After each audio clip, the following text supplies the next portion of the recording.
In each recent generation of the Fu family, at least one child was encouraged to become an artist or calligrapher, to learn from older masters and absorb their skills and techniques. In my era, I inherited that artistic legacy. But this was a time of tremendous changes for China. Those changes influenced my life's direction and its expression in art. Dora Fugh Lee is a Chinese-born fine artist who lives in the Washington, D.C. area. Her paintings, like her life story, are a journey across cultures.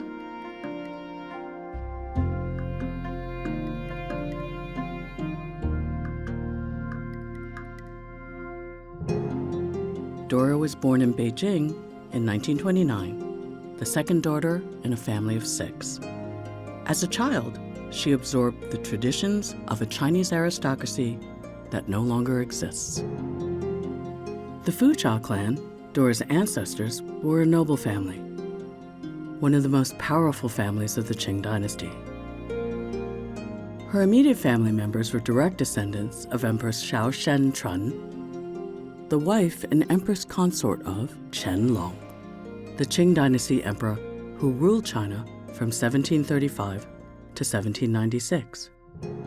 The Qing dynasty was dissolved in 1911, and China's last emperor abdicated in 1912, ushering in a time of tumult and rapid change. Dora was born into a period of war, occupation, and revolution. As a child, she lived through the Second Japanese invasion of China, the Japanese occupation of Beijing, and World War II. Then came the failed mediation between the Chinese Nationalist Party and the Chinese Communist Party, which led to the Chinese Civil War. The political landscape was difficult for Dora's father and grandfather, who were known as progressive thinkers, influenced by the Western world. In the early 20th century, her grandfather, Fu Rei Qing, shaved off his queue, also known as a braid, to demonstrate his commitment to a new and progressive China. Later, Dora's father, Philip, donned Western-style clothing, became a Christian, and legally changed the spelling of the family's last name from Fu to Fugh. He did so no one would be insulted when asked to spell his last name in English. With the relentless political changes in China during the early 20th century, suspicious eyes began monitoring the Fu family's every move. In 1937, after the Empire of Japan launched their second strategic invasion into China, surveillance increased. In 1941, Philip Fu was placed under house arrest because of the anti-Japanese activities organized and carried out at Yanqing University, where he graduated and worked.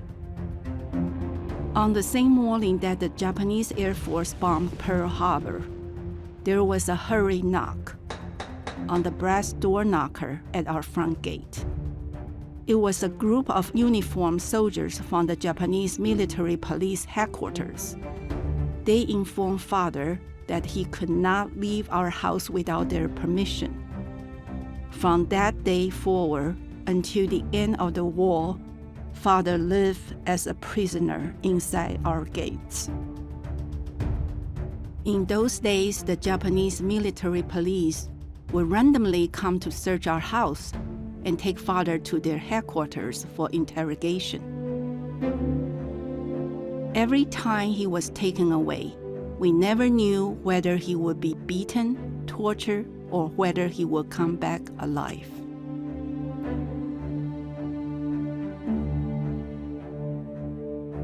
The family limited their movements to only necessary outings such as grocery shopping, attending school, and on a very rare occasion, going to church.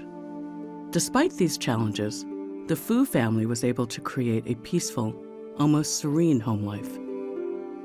Dora's multi-generational family lived in a large courtyard complex in Beijing's Western District in the brick Pagoda Hutan neighborhood. The Hutan neighborhoods were constructed during the Yuan dynasty, 1260 to 1368, when the Mongolians first captured and ruled all of China. The term is derived from the Mongolian word hatog, which means water well. The neighborhood is believed to be one of the earliest residential areas in modern Beijing. Dora's grandparents were a constant presence in her childhood and remained in her mind's eye throughout her life. At the family dinner table, lessons were learned by observing her elders. Their subtle teachings became a significant part of Dora's moral compass. For years, the 3 generations of our family had dinner together in the dining room. It was not a spacious room, but long and wide enough to accommodate an extra long table that seated as many as 8 adults and 8 children. Dora's education drew on Chinese and Manchurian practices and principles, and her religious upbringing included both Confucian and Christian teachings. She was able to attend Catholic school during the Japanese occupation, as they did not place any restrictions on students who attended there. An important part of her education was art and calligraphy. From the time of her great-grandfather, Fu Cha Wu He, one person in every generation of the Fu family would be trained to excel in painting, calligraphy, or literary composition. Early in her life, Dora's talent for these art forms was evident, and she soon became the heir apparent in her generation. She learned traditional Chinese calligraphy from her grandfather, and she was the only child allowed to watch him work in his study. Grandfather taught me calligraphy when I was probably of preschool age, for I could barely reach his writing desk while seated in his chair. He taught me how to hold the brush in the proper way and how to apply each brush stroke. Grandfather loved insects as well as plants and flowers. I sometimes copy his drawings of orchids, butterflies, and dragonflies that he caught to serve as models for his painting. Dora started her formal art training with Zhao Mengzhu, a renowned Chinese painter. As a teenager, she joined the then-famous Snow Reed Painting Society and studied with Master Yan Shaosheng, the first master of the Songfen painting order. When under the tutelage of Master Yan Shaosheng, Dora developed a strong foundation in classical Chinese watercolor and calligraphy. Works by Dora and 3 of her classmates became widely known in Beijing art circles. They were often referred to as the 4 female disciples of Yan. For almost 50 years, Dora's father had been close friends with the noted American missionary and Yenching University founder and president, Dr. John Leighton Stewart. They first met when Dr. Stewart was a teaching professor at the Nanjing Theological Seminary, where Dora's future father-in-law was president. Dr. Stewart's lectures about creating a new China resonated throughout the country. Dr. Stewart inspired and convinced Dora's father, Philip, to enroll at the university. It was there that Dr. Stewart took an interest in mentoring Philip, and over time, the friendship between the two grew closer. It is a Chinese custom to respect older people, and since Dr. Stewart and my grandfather were the same age, it was proper that we address him as grandfather. We eventually just call him Grandpa Stewart.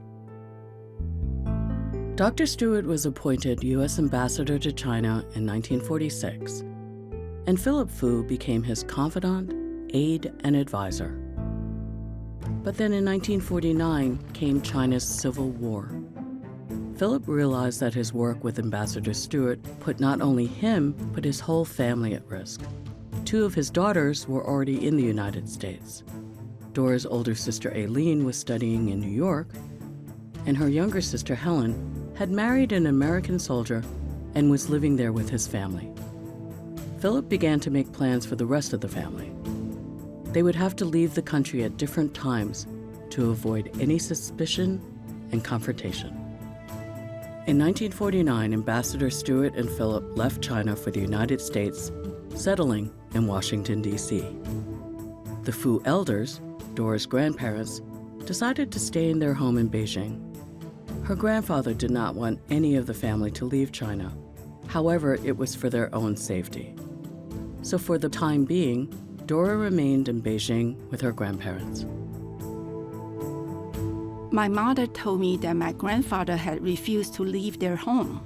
Grandfather said he had lived through China's many changes, from the fall of the Qing dynasty through the chaotic times of the warlords, through the fledgling republic, the Japanese occupation, and now the Civil War and the communists. He told Mother that he and the rest of the family would stay in their home in Beijing until the last wave of the political upheaval was over. He would wait, looking forward to the day when we would all return home. Dora's mother and brother John were able to leave China via Hong Kong just before the establishment of the People's Republic of China, and then joined Philip in Washington, D.C. John Fu later became the first Chinese American to attain the rank of general in the U.S. military and was appointed Judge Advocate General of the U.S. Army.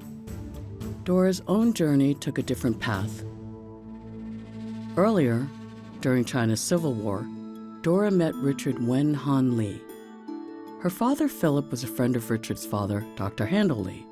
In 1948, they arranged an introduction in hopes that Dora and Richard would fall in love, get married, and get out of war-torn China. Their hope became reality. And on April 25, 1949, Dora and Richard were married. 4 days later, they fled to Tokyo, where they would start their new life together, away from China's internal struggles. Little did Dora know that this would be the last time she would ever see her grandparents. On April 29, 1949, Richard and I left for Tokyo on an airplane that General Zhu, a close family friend, had arranged for us. We left with one small suitcase and a $20 bill that my mother had given us. It was difficult to leave, but in such a chaotic time, we had to cope and think of nothing else except what might happen the next day. Mother said to me, "You go. It's better to go to Tokyo. It's more stable a place now that the Japanese surrounded. It would be best to send letters to Beijing, where your grandparents are." For the newlyweds, their goal was to reach the United States. But that would prove difficult. Despite the recent repeal of the Chinese Exclusion Act, a U.S. law that had prevented people from China to legally enter the United States, the new annual immigration quota for China was only 100 people. Obtaining entry to the U.S. would take years. Once settled in Tokyo, Dora worked as an illustrator for the United States Army and continued painting on her own. Then one day she met Prince Pu Ru, renowned literary artist, elder cousin to China's last emperor Pu Yi, and an old friend of her grandfather. The prince soon became her mentor, and she continued painting under his guidance almost every day as his only protege student in Japan. She was inspired by his passion for Chinese painting and calligraphy, as well as his wisdom and expertise. She called him Pu Shi, a term of respect. During our first session, Pu Shi said to me, "Dora, 你跟我学画，要从山水开始，因为山水用笔的各种方法熟悉后，其他的画如梅、兰、竹、菊、人物等等，都可以运用相似的笔法，那就会容易多了。Dora， 我想你小时候一定练过楷书，你也懂得行书吗？咱们以后大概不会再见面，你要多多复习我教给你的。要学会像小孩子刚学走路那样，一步一步的来，急不得。我教过的学生很多，我能看出他们的未来。你画得非常好，不管将来你怎么样发展，我敢断言，你一定会在自己的艺术旅程上有很高的成就。Whenever people mention Pu Shi, my memory always goes back to those cherished days in Tokyo when I was under his tutelage. I can see his faint smile and hear his encouraging words echo vividly in my mind. Dora Fugh Lee was one of the young artists who had the good fortune to study with Prince Pu Ru. The paintings he prepared specifically for their classes epitomize his characteristic intellectual elegance, while also providing specific technical challenges. If you compare his compositions with Dora's paintings, you'll see both his approach to teaching and his students' ability to meet the various artistic challenges. Dora is considered one of his most talented students. In February 1957, after 8 years of constantly applying for entry to the United States, Dora and Richard were finally allowed to leave Tokyo. Their destination, Washington, D.C. Dora had not seen her family for nearly a decade. All of the people she loved dearly were now gathered in the same place to welcome Dora and Richard to the United States. Even Grandpa Stewart was there. He had suffered a stroke which left him partially paralyzed. Since 1949, Dr. Stewart was cared for and lived with Dora's parents. Dora loved living in Washington, D.C. The airy feel, the spaciousness, the wide streets. There was so much green and light, everything felt bright and welcoming. She felt an immediate sense of freedom, as if she could finally breathe. One of the first things she noticed were the buildings and their architecture, their beauty, design, and majestic presence. In a way, it reminded her of Beijing. Life in the United States was very different from life in China or Japan. For one thing, there were no servants or extended family to help and lend a hand. Everything was new to Dora. Her mother had learned and taught Dora simple domestic skills such as cooking, cleaning, laundry, and mending. Dora taught herself to use her mother's sewing machine and even learned to drive a car. She mastered each one of these tasks with great determination. Dora and Richard settled into a routine at her parents' home in Washington, D.C. Eventually, they got a place of their own nearby. Shortly after that, they started a family with the birth of their daughter, April. One day, while out for a walk in the neighborhood, she met an older Chinese gentleman, Dr. K.P. Guo, author, educator, and former president of one of the early Nanjing universities.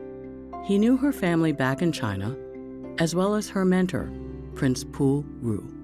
Soon after this chance meeting, Dora was invited to hold her first exhibition in the U.S. at the Chinese Cultural Institute in Washington, D.C., where Dr. Guo was president. It was Dora's introduction to D.C.'s artistic community. In 1960, Dora gave birth to another daughter, Sarah, and in 1961, she gave birth to her son, Handel. In 1963, she became pregnant again and bore a third daughter, Helen. Her husband Richard took a job in New Jersey, and the family lived there for 3 years. Dora cooked, cleaned, cared for her husband, and raised 4 young children, all the while continuing to paint. She even had 2 solo exhibitions of her work, one at the China Institute in New York City, and the other at the Swain Gallery in Plainfield, New Jersey. Though I now have my hands full with 4 young children, somehow I always try to manage to have a table ready with paper, brushes, and color. If I could spare even a few minutes at any hour, I will pick up the brushes to practice calligraphy or basic painting exercises. Other times, I tried to sketch the children or any object while they were taking their naps. Dora was delighted when the family moved back to Washington, D.C. A busy American homemaker, she continued to make sure she had enough time to paint. Often, after picking up the kids from school, she would have them sit in the back of the car doing their homework while she sketched or painted local sites for an hour or so before rushing home to make dinner for the family. Dora loved painting and sketching Washington, D.C.'s majestic buildings and cityscapes. She wanted to learn how to paint using oil, so she taught herself by studying the Impressionist masters. To perfect her technique, she became a copyist at the National Gallery of Art.